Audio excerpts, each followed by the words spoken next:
Jau vasarā ITER Latvija sadarbībā ar Rīgas Tehniskās Universitātes attīstības fondu izsludināja stipendiju konkursu Rīgas Tehniskās Universitātes arhitektūras un pilsētbūvniecības specialitātes un Latvijas Lauksaimniecības Universitātes ainava arhitektūras un plānošanas specialitātes studentiem. Konkurss ir izsludināts ar mērķi veicināt Latvijas augstskolu jauniešu un jauno zinātnieku radošās spējas un rūpēties par to produktīvu izmantošanu un attīstības nodrošināšanu. Konkurss ir noslēdzies un mums zināmi tā uzvarētāji.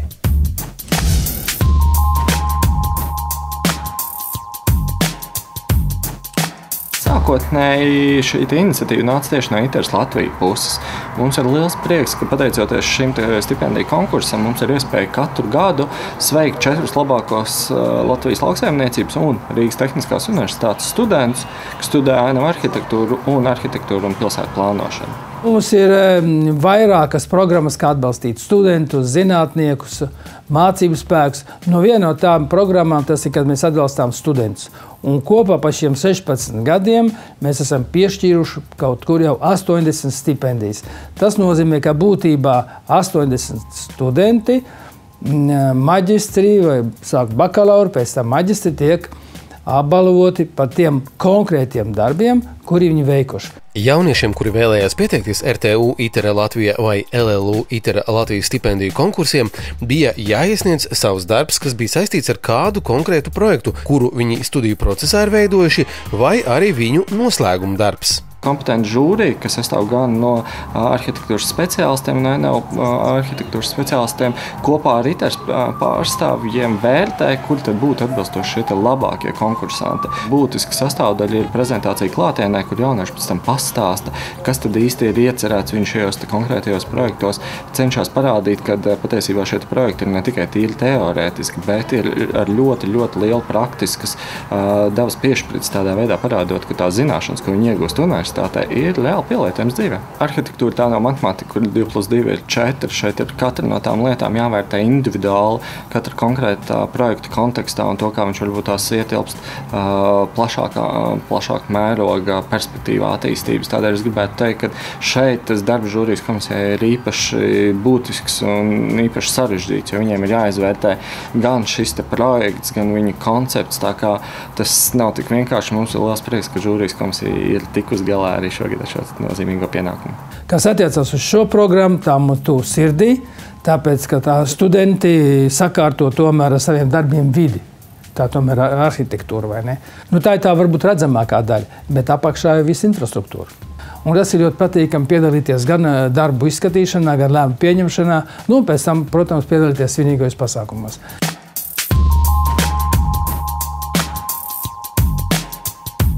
Studentu iesniegtie darbi aicina labiekārtot vai pat pārveidot dažāda rakstura teritorijas dažādās Latvijas pilsētās. Tas liecina par jauniešu plašo skatījumu un ļoti bieži pat pārdrošu risinājumu meklēšanu. Turpmākajās raidījuma minūtēs mēs jūs iepazīstināsim ar dažiem no plašā interesanto projektu klāsta un iesāksim ar Rīgas Tehniskās Universitātes ainavu arhitektūras un plānošanas specialitātes studentes Līgas Garkājas darbu. Rīgas daudzdzīvokļu ēku energoefektīvas renovācijas arhitektoniski mākslinieciskie risinājumi. Rīgā ir lielākais dzīvojamais fonds Latvijā un aug nepieciešamība uzlabot energoefektivitātes līmeni pilsētas esošajam dzīvojamam fondam.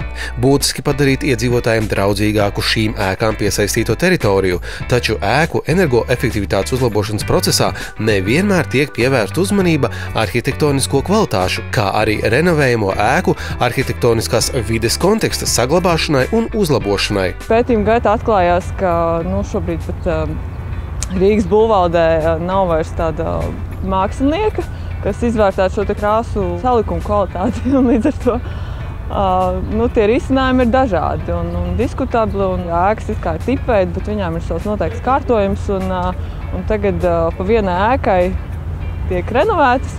Un šis te kopansambļa situācija vispār netiek ievērt. Nav tādas vienotas pieejas gan logu jautājumā, gan durvju jautājumā, gan kaut kā loģija iestiklojuma jautājumā. Teritorija, kuru mēs apskatījām, bija Daugavas labais krasts Rīgas teritorijā. šīm ēkām viņiem tie arhitektoniski risinājumi ir bijuši kaut kāda oriģinālā, un tagad daudzos gadījumos šie risinājumi vispār vairs netiek ievērot, tik veidots kaut kādas jauni krāsojumi, kas pilnīgi nesaskan ar esošo, teiksim, kaut kā horizontālo ēku orientāciju un kaut ko tādām lietām. Mikrorajonos atrastiem diskutabliem renovācijas risinājumiem trūkst kompleksas pieejas. Ir haotiska un patvaļīga logu maiņa, loģiju iestiklošana, ir konstatēta arī vides pieejamības minimāla vai pat nekāda uzlabošana. Ir arī daži veiksmīgi projekti, taču kādēļ?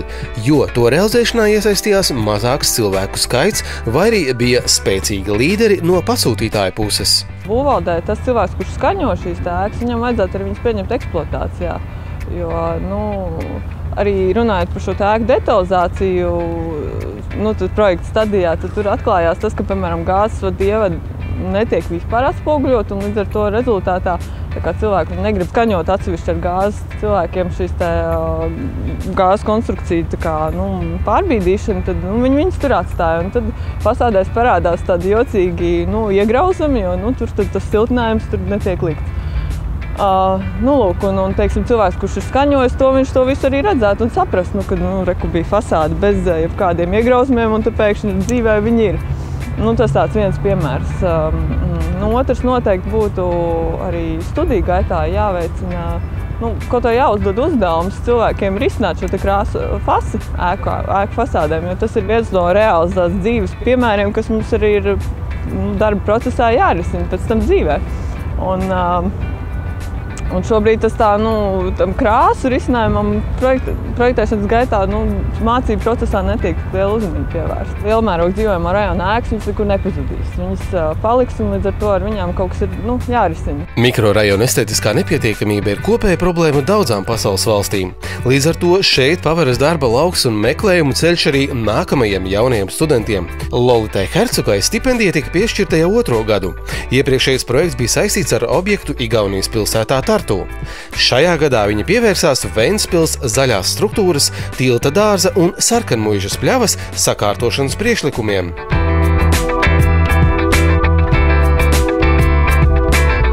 Tilta dārzs ir labi iekārtots 20. gadsimta 60. gados, jau kādu laiku atpakaļ. Savukārt sarkanmuižas pļava ir saistām ar sarkanmuižas pastāvēšanas laikiem.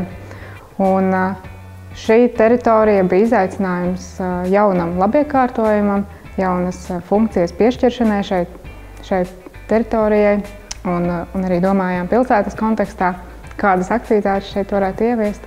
Un pati projekta ideja un koncepts tika balstīts uz jūras tematiku, ņemot vērā Ventspili kā piejūras pilsētu un arī pašas projektējamās teritorijas novietojumu pie Ventas un vidumupītes, kas tiecās uz jūru.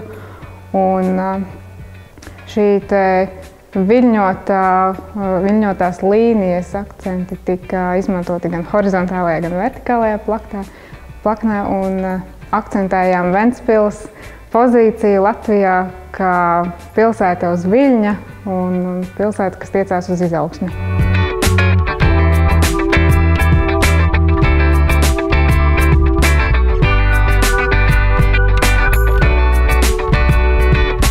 Noteikti jaunas aktivitātes sarkanmuižas pļavas daļā un piedāvājām veidot tur jauniešu centru un apkārt blakus esošo pļavu labi izcauļot un plaši izmantot ārā aktivitātēm, kas būtu bērnu rotaļu laukumi, skeitu-laukums, savukārt blakus esošo vidumupīti izmantot mierīgai atpūtai, kur veidot pastaigu promenādi ar koka terasēm virs ūdens.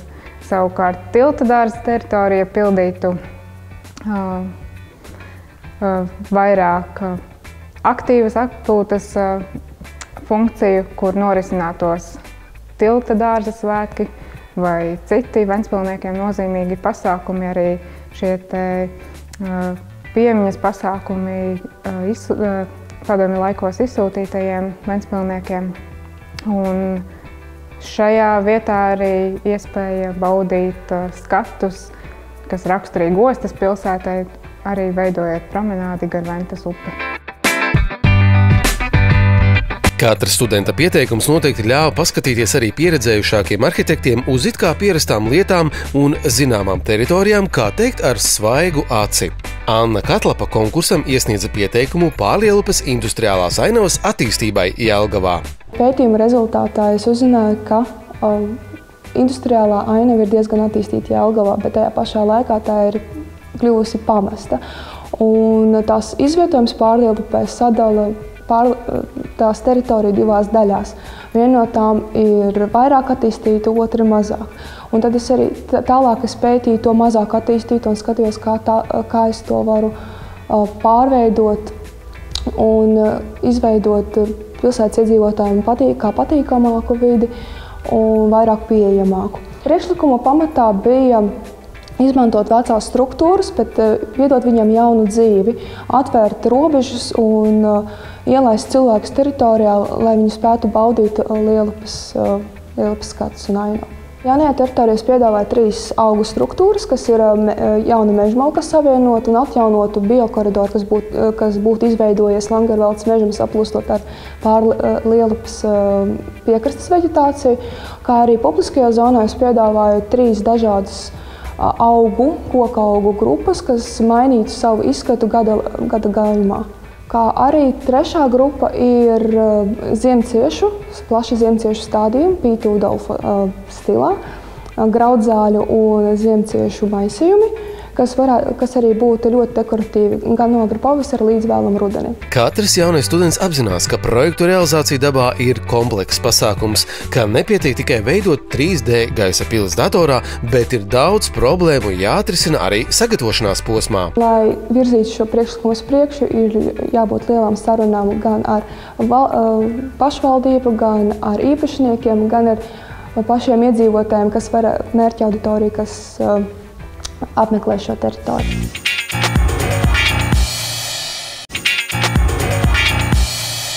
Turpinām raidījumu attīstības kods un turpinām arī stāstu par ITER Latviju un Rīgas Tehniskās universitātes attīstības fonda izsludināto stipendiju konkursu, kas notiek jau 16. gadu un stipendijas piešķirts vairāk kā 80 studentiem. Šī gada konkurss tikko ir noslēdzies un mums bija iespēja iepazīties arī ar uzvarētāju radītajiem darbiem.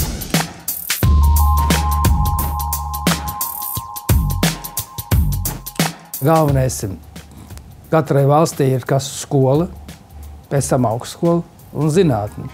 Tas ir tās 3 sastāvdaļas, uz kurām faktiski balstās valsts. Ja kaut viena sastāvdaļa izkrīt, tad ir apdraudēta faktiski arī valsts pastāvēšana. Tādēļ ITER Latviju mēs vienmēr esam izlēmuši atbalstām gan skolnieks, gan students, gan zinātnieks. Es domāju, ka katram, kas ko var izdarīt priekš Latvijas, tam jādara. 2 reizes gadā mēs to darām, 2 reizes gadā mēs tā kā izbaudām to mūsu jaunatnes garu, un es esmu ļoti apmierināts, tāpēc, ka es redzu, ka šajā ziņā Latvija ir nākotne, un tas priecē.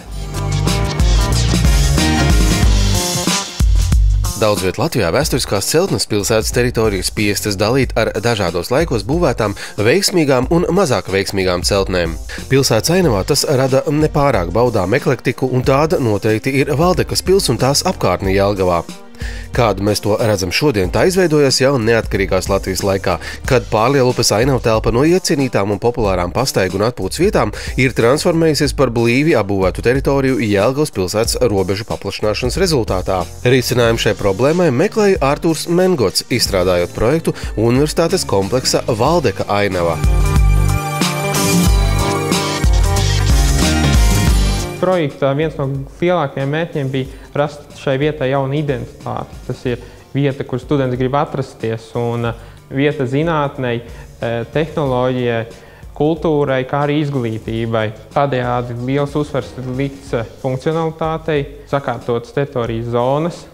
Galvenais attīstības priekšlikuma mērķis bija radīt vidi studentiem, kur praktiski gūt iemaņas apkārtējās vidas veidošanā, un gan arī apkārtējiem iedzīvotājiem, kur atpūsties, kā arī apskatīt studentu veidotās dažādas instalācijas un arī apskatīt stilistisko dārzus un arī studentu veidotos paraugu dārzus, kā arī šī teritorija tika paredzēta priekš turistiem. Projektā tika paredzētas dažādas lietas, Pirmām kārtām tika sakārtota teritorijas zonējums, tika arī izveidotas jaunas automašīnu nolietnes, par cik teritorija tagad ir apdzīvota. Un bez mums ainava arhitektiem šeit arī atrodas pārtikas tehnoloģijas fakultāte, kā arī lauksaimniecības fakultāte. Vēl teritorijā arī tika paredzēts izveidota dažādu augu kolekcijas, tādējādi arī vieta būtu, kur studentiem gūt zināšanas par augiem. Katra projekta realizācijā svarīgs ir finansējums un darba spēks. Šeit savu talantu varētu likt lietā arī augstskolas studenti. Darba spēks varētu būt arī uz vietas, daudzām lietām, lai īstenotu, kā arī pašiem studentiem būtu pēc tam liels pagodinājums, domāju, atrasties vietā, ko paši veidojuši. Vēsturiski būtiskām, taču kaut kādā mērā aizmirstām lietām pievērsās Mārtiņš Rutenbergs, izstrādājot projektu par Strūves parka un Oskara Kalpaka laukuma ainavas labiekārtojumu Jēkabpilī. Darbs balstīja uz principu pagātne, tagad nākotne, un apskatīju un izanalizēju teritoriju pēc šāda principa. Tad arī piedāvāju jau gatavu attīstības vīziju, kur mēs arī prezentējam Jēkabpils novada domē. Es piešķīru pilnībā jaunu funkcionālu zonējumu šai teritorijai, kā arī es ieteicu vizuāli attīrīt šo teritoriju, jo, piemēram, Oskara Kalpaka laukums pašlaik tiek izmantots kā neorganizēta autostāvvieta, un projektā novirzīju autosatiksmi no šīs teritorijas, kā arī tieši Strūves parkā izveidoja funkcionālu celiņu sistēmu, kā arī dažādas funkcionālās zonas. Un, piemēram, tādai vienkāršai lietai kā aizsargvalnes pie Daugavas iedeva funkciju kā zaļā izstrāde, kur varētu norisināties dažādi veidi pasākumi, kā arī varētu izmantot brīvajos brīžos. Kā arī, protams, neaizmirstu par bērniem, protams, bērnu laukumi Strūves parkā. Oskara Kalpaka laukumam jau pašam par sevi būtu jābūt reprezentatīvam, tam arī iedeva šādu funkciju, kā lielu attīrīt laukumu, taisnās līnijās, kur varētu rīkot ne tikai valstī nozīmīgas svētkus, bet arī tā kā blakus ir pieviļoša Jēkabpils valsts ģimnāzija, tad arī šai skolai būtu vieta, kur rīkot skolas pasākums. Mums pasniedzēji stāsta, lai mēs patiešām liekam visu ārā šajos mācību projektos, patiešām nedomājam par finansēm, par iespējamību, patiešām vienkārši izpaužaties šajos projektos. Es apvienoju šīs divas lietas, kad mēģināju izpausties, kā arī padomāju par finansiālo. Tāpēc es uzskatu, ka patiešām šis projekts būtu diezgan viegli realizējams.